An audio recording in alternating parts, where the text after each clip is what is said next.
Orang yang punya akal karena sadar ini wilayah Allah, semua milik Tuhan, itu dia tiap hari berpikir besok Allah akan melakukan apa terhadap dunia ini.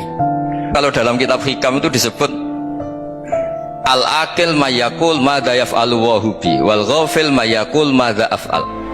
Kamu merencanakan suatu mau plesir ternyata gempa, mau wisata ke Rusia ternyata perang. Kamu tidak pernah tahu apa yang akan terjadi besok. Wa ma tadri nafsum madha taksibu ghadan. Tapi anda semua kita ini sering punya jadwal permanen. Makanya saya kalau diundang siapa saja isane takdir. Yang jelas Gus ini acara penting. Ya masih acara penting nak pangeran ngersakno apa piye? Kok ape dadi pangeran kamu kok mau jadi Tuhan? Itu kadang ya kiai. Penting Gus acara ini jenengan harus memastikan bisa. Loh kamu itu yang ngajarin tauhid sesuatu itu biadillah kok bilang-bilang apa pasti. Kalau maksa terus tak tobatkan loh kamu kata saya itu. Ya kalau gitu Gus bilang insya Allah. Wah itu hati saya, fisik saya, roh saya sudah bilang insya Allah. Tidak usah kamu latih kata saya. Nah hal-hal tauhid keseharian itu gampang sebetulnya. Wal ghafil yaqulu madza af'al. Tapi orang yang lupa Allah dia setiap hari bilang besok apa sih, kita bisa melakukan apa. Seakan-akan dia itu aktor, dia penting, dia subjek permanen dia. Padahal kita ini hanya objek kehendak Allah Subhanahu wa taala. Karena kita yakin sesuatu yang terjadi di alam raya ini kita tidak bisa apa-apa. Makanya saya sering ngaji, sering bilang saya, ketika anda mensifati Allah dia yang menghidupkan, sudah itu tanamkan sehingga ketika kita mati santai saja. Kenapa santai? Allah punya cara menghidupkan kita. Zaman kita hidup juga gak tahu caranya ngelola jantung, ngelola paru-paru. Kamu juga gak tahu ngelola oksigen yang tidak beracun, tidak ngandung polusi. Tahu-tahu hidup.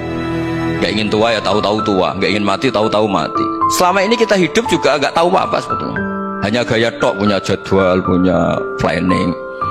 Kalau kamu bisa menentukan pilihan anda, pasti anda istrinya cantik, 4 neriman semua, kona'ah semua. Nyatanya enggak kan? Ada 1 jelek, cerewet. Wah itu kan, nyatanya enggak bisa apa-apa anda kan? Dan kamu bawa mati lagi. Itu kan, istri anda juga gitu, punya keinginan, punya suami yang ganteng, yang jabat, yang neriman, yang enggak poligami. Ya enggak kesampaian juga. Kalau kita ngitung tingkat kegagalan kita itu gagal terus. Ya kan? Nah, terus ingat Allah, madza yaf'alu wa bi. Orang yang punya akal selalu berpikir Allah itu menghendaki apa terhadap saya. Loh, sama-sama orang itu. Melihat orang yang serius, itu kata anda itu pemikir berat, serius, senang punya tokoh yang merengut karena kamu anggap serius. Tapi sebagian orang anggap orang yang serius itu wong merengut, wong masam, wong muka kok ditekuk. Jadi sama itu hati ya muqallibal qulub tsabbit qalbi ala dini, karena kita nggak tahu cara berpikir kita tentang orang lain, tentang sekeliling kita. Misalnya kita orang baik yang jenis ngurmat fakir miskin, ada orang bangun masjid mewah itu janggal. Apa artinya masjid mewah kalau banyak orang kelaparan?